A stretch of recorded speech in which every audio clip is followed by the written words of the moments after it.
Hello again, welcome back to the shop, Mike.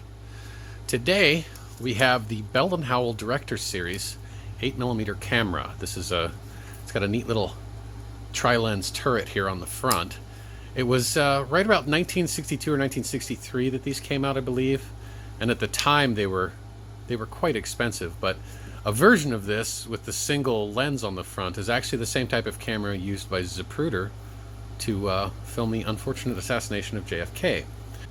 These are not nearly as famous as the single lens one, but they're just as difficult to find. Now, the way these worked was in here you had a reel and another reel, and then it spun 8mm film between it, and then you could take it out, and then I think it was a cassette that you'd put it in, and then you could play it through a projector meant specifically for these. The reason that I have it, and what I'm going to do with it, is I'm actually going to make a set of Neuro-Saav Neuro-Saav ND.621 Rangefinders from Star Wars: The Last Jedi.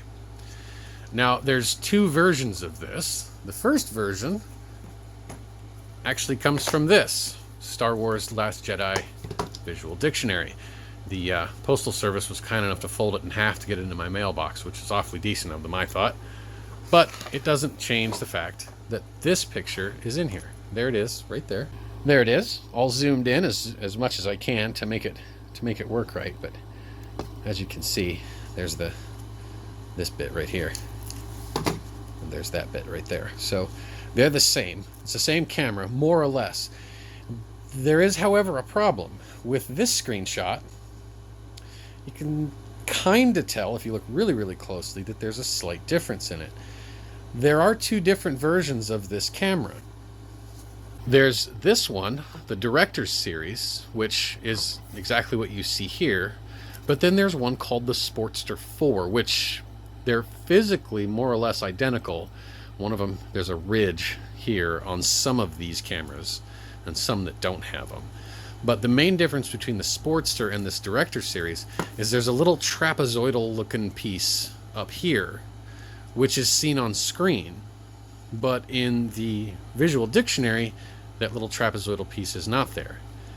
Now, the camera that you saw, the rangefinder that you see in the Visual Dictionary is not the one used on screen, because the one used on screen is pretty clearly a cast, as in a resin cast or a rubber cast of another prop.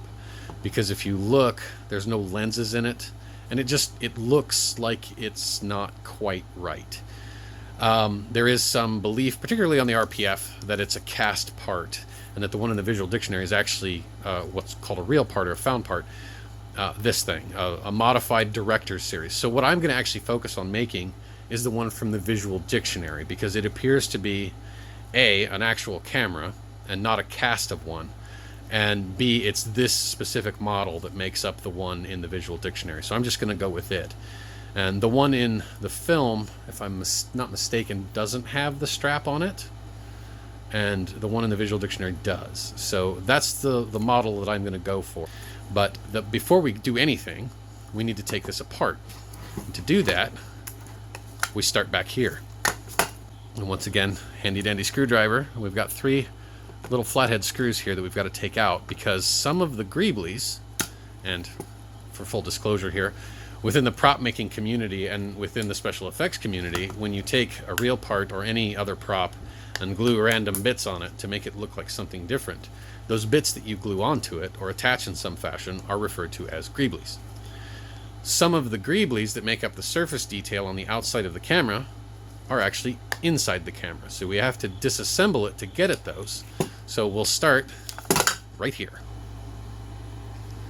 Now I've got these 3 screws out, and I'm using a magnetic tin.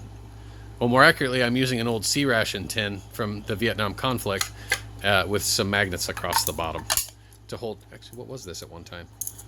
What was this one? Oh, it was fruitcake.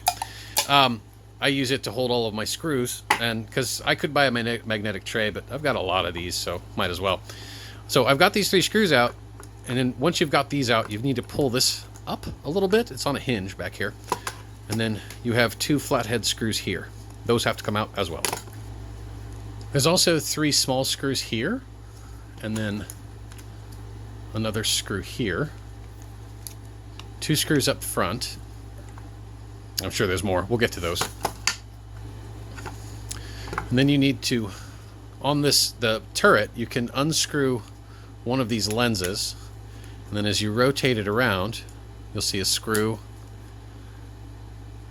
and then another screw. Those both need to come out. So underneath this, there's a built-in filter button right here, doohickey. It has a screw in it as well. This one was a little bit corroded. You can see the corrosion underneath. But once I got that off of there, there was another screw right there, which had to come out. And then once that was out, I was able to remove the turret assembly. And then there were 3 screws, one here, and one here, that had to come out.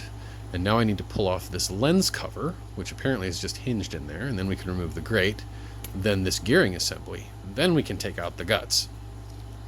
Now when I took out the lens cover, which by the way, the removal order is actually to pull this entire assembly out, and then you can get at this lens. That trapezoidal piece looks very similar to this prism that was attached up here. It was actually just sitting here like so, just wedged in there. I think there was a little bit of glue on it. And I'm wondering if that's what the trapezoid is. No, it's been confirmed as part of the Sportster.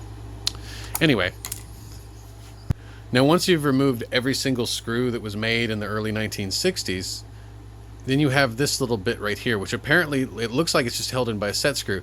Mine, however, the shaft for it was actually sheared. So I was able to just pull it out, but there's what appears to be a set screw in there to remove that, and then you would pull this fascia off, and then you'd be able to pull the guts clear. And then you have that nice little cassette of parts and an empty container. And this needs to be painted, and some other bits need to be painted on it. But we're gonna... What did I get in my hand? Oh well, I'll clean that off. But we'll get to pulling some greeblies out of here first, and then we'll start preparing the case. Set that off to the side. Now we have this fun little thing. How do we get this apart? Don't break anything if you can avoid it, and also try to keep every part. So there's a couple of ball bearings in this mess of parts here. They fit down in this little hole. Don't lose them. It's how the turret rotates and stays in one place. It's sort of its detent that it sits on. So as it clicks through, that's what it's clicking against, is those 2 ball bearings. So don't lose those. All right, so now the cartridge from the inside with all the guts, I've got it split in half. You want to keep both of these parts because you need them to attach some of the other bits to the case. Now, one of the greeblies is right underneath here, and on the surface, it doesn't really look like there's any way to take it apart. But if you just hold on to this shoulder up here, this very top piece right here, and rotate it opposite of one another, both sides, opposite of one another, it's actually a threaded piece. And once you thread it out, set that off to the side, that is the greebly that goes up front here and replaces that built-in filter disc. So that is important. And then we'll take the rest of this apart. Now, when you do split this case, once you get the rest of the screws that were made in the 60s out, there's a spring underneath here. This guy. And if it's got any tension on it, you're going to lose most of everything inside, which I did. So I probably lost a few parts, but this is great. This is a spring, and I love this. This is a fun little thing. I'm going to figure out something to do with this, but you can see that it's gotten some water inside it or something. I don't know if that's leftover grease or what that is. No, that's definitely corrosion. But yeah, this is just wonderful little parts in here, and I'm going to have a grand time going through all this stuff. But in the meantime, I need to take the rest of this apart, and then find the other greebly that's in here, because I believe there's one other. And then we can start putting the case back together. Now, I'm not going to install most of these guts. I'm actually just going to put these 2 halves back together with the few parts that are needed to be seen on the outside of this case here, and then start painting everything and getting it ready for reassembly so that I can do the exterior details. And we'll get to that in a minute. Okay, so I found the other greebly. Now, there was this other big gear right here that had this assembly on the back side. There's a little retaining clip. Once you take that off, set that aside, then you have this little assembly in here that if you pull on this spring, the whole thing comes out. And once you get this spring off the outside, you have another little greebly. Look at that. Isn't that cool? Set that to the side because that's important. It's a neat little spring. This, I'm going to find something to do with that because that's just a fun shape. And there it is, one completely disassembled Bell and Howell Director Series tri-lens camera. This is all the parts. This is a bunch of junk that I've taken out that I don't really need. All I need are these parts, these two bits. These are the one outer lens. This is actually for the viewfinder, and then the little prism that goes with it. This cover, which I may or may not need, we'll find out. These two greeblies here that just disappeared. The main body, this part, and I think that's it. I might be wrong. I might need to pull from this pile a little bit. Remember, don't get rid of anything. Always keep it until you're done with your project, because you never know. You may find down the road, or we may, the prop collecting community may find out down the road that some of the bits from inside here are actually used on another prop. So always keep stuff. I know it seems like you're hoarding, but I mean, I guess certain levels of hoarding are acceptable, aren't they? We all do it. Yeah. So next step, painting. This bit needs to be painted. There's a couple other bits. We'll get to that in a second. All right.